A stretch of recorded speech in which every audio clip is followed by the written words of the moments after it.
Meghan Markle chose not to put in an official statement because she knows she would get into a lot of legal trouble and she needed plausible deniability. Cameras flash, headlines scream, Meghan, the Duchess of Sussex, yep. And somewhere between Hollywood and Buckingham Palace, one quiet detail slips past almost everyone. It sounds fake. Except the people who live for this kind of thing.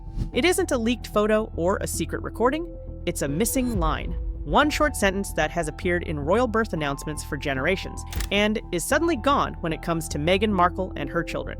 That's where this whole mess starts. The evidence has been staring at us in the face, and they've been trying to hide it from us. They quite literally have no talent. She suffers from such a rare disorder of being unable to just be a human. Meghan Markle's surrogacy scandal has entered the mainstream media domain. For decades, the palace has announced royal babies with almost copy and paste wording.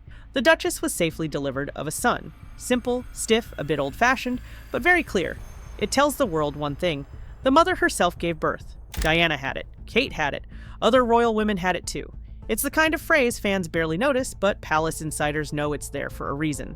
In a world obsessed with bloodlines and heirs, that tiny sentence is the official stamp. Yes, this child really came from this royal body. Then Meghan came along and something quietly changed. When the births around Meghan and Harry were announced, that familiar line vanished. Instead of the classic safely delivered, the public was told the Duke and Duchess of Sussex welcomed a baby. Soft, modern, Instagram-friendly, and instantly, for the people who watch every royal move like hawks, very suspicious. In this case, about whether you think the birth was real, whether you think there was a surrogate, whether you think Meghan was wearing a moon bump, the fact is, Harry and Meghan lied. Buckingham Palace lied on their behalf. There was a complete cover-up over the birth of Prince Archie. Why change the formula now? Why drop the one line that confirms what actually happened in the delivery room? The palace didn't explain. It just pushed out the new wording and moved on, like nothing was unusual. Most readers shrugged and scrolled, but the die-hard royal watchers, the online detectives, the commentators who make a living following this family, did not shrug. They zoomed in. They pulled old announcements. They circled that missing sentence like a red pen editor on a deadline. Because here's the thing, in royal land, wording is never random. Every adjective, every comma, every safely delivered or welcomed a daughter goes past people whose full-time job is to protect the crown. So when the wording suddenly breaks with decades of tradition, gossip doesn't just start, it explodes. Did someone want more privacy? Was it a clumsy attempt to sound modern? Or was the palace carefully avoiding saying something it couldn't prove? That one missing line turned a normal baby announcement into a mystery file. And once people noticed, they didn't stop at the wording. They started pulling clips, statements, and documents, trying to figure out why Meghan's story never quite fits into the neat royal template everyone else has to follow. And that's where the real chase begins. Not in back alleys with cameras, but in dusty archives, old press releases, and interviews that don't quite line up. Concerns over the treatment of Prince Archie in a bombshell post on X. You don't need a telephoto lens to see the tension here, you just need to read what the palace chose to say and what it quietly left out. Once that missing sentence was spotted, the internet did what it always does with a royal mystery. It slowed everything down and started watching frame by frame. Old clips of Meghan and Harry talking about their babies were dragged back onto the timeline. Interviews that felt warm and harmless when they first aired suddenly looked different under a harsher light. One moment, the birth sounded recent, raw just days ago, fresh. In another retelling, it sounded like more time had passed. Small changes, tiny slips, a phrase here, a detail there. On their own, none of them would mean much. But stacked together, they gave critics exactly what they live for, a story that doesn't sit completely still.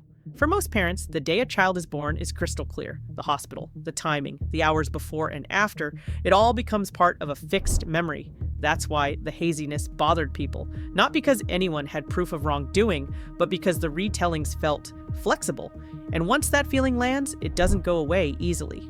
Online commentators began stitching moments side by side, the soft focus Netflix scenes, the emotional podcast confessions, the carefully lit shots of Meghan holding a bump or a baby. Then they compared all of that to the stiff palace wording and the lack of hard details. Two completely different worlds intersecting around the same story. If she hasn't had the children herself, or Harry hadn't been involved, then they can't be in the royal line. They have to have royal blood, those little ones. Without that, there's no chance of them becoming a member of the royal family. On one side, glossy, emotional, tightly produced. On the other, vague, cautious, almost allergic to specifics. That clash fed into a larger problem Meghan has been battling for years, the question of authenticity. She has tried to present herself as open and vulnerable, talking about mental health, racism, feeling trapped, feeling unheard. At the beginning, especially in America, a lot of people believed her and defended her. But every new project brought another round of my truth, another emotional reveal, another polished angle. After a while, a chunk of the audience stopped feeling moved and started feeling managed. The more the cameras followed her, the more some viewers felt they were watching a perfectly lit stage instead of a woman having a rough life. From there, it wasn't just royal watchers raising eyebrows. Regular people scrolling past clips began to say the same thing in comments. Something about this doesn't feel real anymore. Not necessarily because of one huge lie, but because the details that should be the easiest to lock down, like how, when, and where royal babies entered the world, were the ones that stayed strangely foggy. The missing sentence in the announcement became the symbol of all of it. Meghan, the Duke and Duchess of Sussex, giving us this information because we don't know what's going on. To this day, we don't know where the child was born, where Archie was born, who the doctors were, which is absolutely insane. A tiny invisible line that once quietly said, "You can trust this," now replaced with warm but empty wording. And in that gap between emotional storytelling and cold, clean facts, the paparazzi-style hunt shifted gears. This was no longer just about what Meghan said on camera, it was about what never seemed to be confirmed on paper. When the interviews stopped giving new answers, the attention slid somewhere Meghan probably never expected. The paperwork. Not the glossy magazine spreads, not the Netflix B-roll. The boring stuff. Certificates, codes, official forms, the kind of thing no publicist can airbrush. That's where online sleuths and commentators really went hunting. Because here's the twist. Meghan and Harry can choose how much they share. The palace can choose how much it confirms. But the second a baby is born on American soil, another machine kicks in, the US system. Harry and Meghan Markle's children are in the line of succession without verification.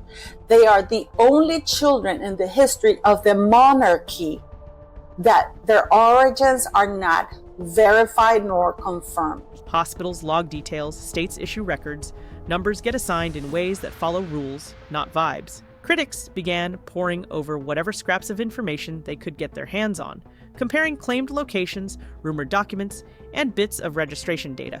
On forums and in videos, they pointed to supposed mismatches, codes that didn't seem to match the state people were told about, details that didn't look as clean as they expected.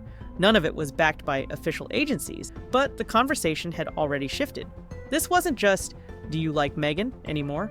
It was, "Do the legal crumbs line up with the story we've been fed?" That's the part that rattled people the most. Royal drama is easy to file under gossip. Birth records are not. Critics argued that if there was ever a day when the public story and the official paperwork collided, this wouldn't just be a palace embarrassment. It could turn into a real American legal mess. Birth certificates connect to passports, social security, tax forms, even questions of citizenship.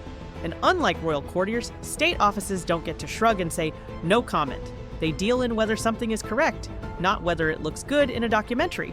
She's saying, "You need proof that I'm authentic? I just dropped myself twerking. Obviously, I'm authentic." So she's bringing that up to say there is now PR. I have proven that I am authentic. To be clear, the hard proof everyone wants isn't on the table. No State Department has stepped up to accuse Meghan of anything. No hospital has called a press conference. The rumors are still just that, rumors. But in the world of celebrity scandal, perception is its own currency. The more people heard about codes and registrations and discrepancies, the more this whole situation felt less like fandom drama and more like a story with a file somewhere in a government building that might tell a different tale. And that's where the tension really sits now. On one side, a carefully controlled image of a modern royal couple who escaped a toxic institution. On the other, a growing crowd of viewers who aren't looking at Meghan's clothes or expressions anymore. They're looking at the shadows around the documents they can't quite see. You can dodge paparazzi cameras. You can ignore bad headlines, but forms, signatures, and state systems don't care about PR. That's why, for a lot of people following this like a slow burn scandal, the real story won't be settled on talk shows or streaming platforms. It'll be settled in whatever the paperwork eventually proves or fails to prove. The palace already has that credibility that, hey, we put out something, but it's not us putting this news out. It is actually Harry and Meghan. While all of that was bubbling online, there was one place that stayed almost completely silent: Buckingham Palace. That silence is loud, because if anyone could shut this story down with a single clean statement, it's not a YouTuber, not a commentator, not a royal source. It's the institution that has handled royal births like state business for generations. Inside the royal world, baby news has never been just cute photos and tiny socks. It's about the line of succession, titles, and who might one day sit on the throne. In the past, the palace treated births almost like security operations. There were witnesses in the room in older times, then top doctors, then carefully worded bulletins pinned to palace gates. Every move, every phrase, every signature existed for one reason: so that if anyone, years later, dared to question an heir's legitimacy, the palace could respond with hard proof, not just nice words. That's why the old-fashioned phrases and legal-style confirmations exist. They're part of the armor. Set that history next to the Meghan chapter, and the contrast is sharp. No official hospital named by the palace, no doctor stepping forward with a formal statement, no traditional wording that clearly says Meghan was safely delivered of her children. Just that soft, modern line about the couple welcoming a baby, and then a wall of privacy. Supporters say this is what progress looks like: a woman keeping medical details to herself in an era of invasive media. Critics see something else entirely. An institution that knows its usual standards would invite awkward questions, so it quietly pretends the standards don't exist. Behind the scenes, the stakes are bigger than one couple's reputation. King Charles is trying to keep the monarchy steady in a time when younger generations are already questioning why it exists at all. Prince William is expected to inherit not just a crown, but a story about the crown, that it follows rules, keeps records, and takes the idea of legitimacy seriously. Leaving two royal children in the line of succession with unanswered questions hanging over them, even just in the court of public opinion, cuts right against that message. It tells people the rules are rigid until they're not. Of course, the palace may be betting on time doing the cleanup. Ignore the noise, wait for the internet to move on, hope the mystery melts into the background. It's a strategy that has worked before. But this is a different era. Clips get reposted, documents get re-examined, and questions don't disappear just because an aide refuses to comment. Every time the palace talks about tradition, duty, and the dignity of the crown, someone somewhere brings this story up again and asks, if everything is as proper and traditional as you say, why is this the one royal birth you still won't talk about clearly? And that's the problem. The longer the palace stays silent, the less this looks like protection, and the more it looks like avoidance, not just of gossip, but of the very standards it expects everyone else to respect. By now, the shape of the story is clear, even if the truth isn't. A missing sentence, shifting timelines, whispers about paperwork, and a palace that would rather chew glass than answer a straight question. It doesn't look like a neat royal fairy tale. It looks like a slow burn scandal. The kind that doesn't explode in one big headline, but drips out in fragments until people realize they've been watching something strange the whole time. Ask anyone following this closely and they'll tell you this stopped being just about whether you like Meghan a long time ago. There are people who will defend her no matter what, convinced every criticism is jealousy, racism, or misogyny. There are others who made up their minds years ago and see every new detail as proof she's been acting from day one. But the most interesting group is in the middle. The ones who don't hate her, don't worship her, but can't ignore the feeling that something about this story never quite lands. They see the missing lines, the soft wording, the unanswered questions, and they're left with one simple reaction. Why is it always so complicated? That's the danger for Meghan. Her entire public brand rests on the idea of telling her truth after being silenced. But when your version of events keeps arriving in glossy packages with cinematic lighting and perfect sound design, while basic verifiable details stay foggy, people start to feel less like they're being confided in and more like they're being handled. It doesn't take a conspiracy theory to reach that point. It just takes too many loose ends. The danger for the palace might be even worse. The crown loves to present itself as above the chaos, steady, rule-bound, untouched by the messiness of normal celebrity life. Yet here it is, letting one of the biggest royal questions of the last decade hang in the air with no real attempt to tie it off. If everything is normal, if all the documents are in order and every protocol was followed, then clearing the fog should be easy. A name, a hospital, a properly worded statement, the traditional confirmation. Instead, there's just that one soft word, welcomed, warm, vague, and completely useless at putting this to rest, so the story keeps moving without them. Commentators keep talking, viewers keep comparing notes. People who never cared about royal bulletins now know they're supposed to say safely delivered. And they notice when that line goes missing. That's how you know a scandal has legs, when the small technical details become common knowledge. In the end, the real issue may not be what did or didn't happen in any delivery room. It may be the growing sense that two powerful sides, a global celebrity couple and one of the oldest institutions on Earth, are both more comfortable with emotion and spin than with clear, simple answers. And once the public senses that, once they feel they're being kept just far enough away from the truth to stay confused but not informed, something breaks that no PR team can easily fix. Trust. That's the crack running through this whole saga, not just in a birth announcement, in the relationship between the people who control the story and the people who are tired of being asked to believe it on faith.